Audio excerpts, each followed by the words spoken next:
Assalomu alaykum, sevimli qatnashchilari. Bugun sizlarga moliyaviy ko'mak haqida ma'lumotlar beramiz. Moliyaviy ko'mak necha pulgacha olinadi, qanaqa nimalarda olinadi, savollar bo'lsa bemalol so'rab man qilishingiz mumkin. Moliyaviy ko'mak o'z-o'zini bankdan ham fuqarolarga beriladi.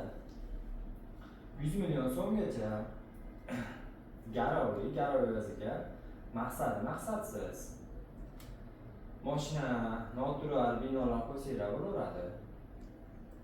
Mashinamiz nechinchi yil bo'lishi kerak? Mashina yili oxirgi 5 yilga bo'lishi kerak. Oxirgi 5 yilda ishlab chiqarilgan bo'lishi kerak. Jin mashinalari shu oxirgi 5 yilga bo'lishi kerak. Foiz stavkalari kreditimizni 36 oygacha 6 oy imtiyozli davr bilan foizi 25%dan. Garovda 70-80% beriladi.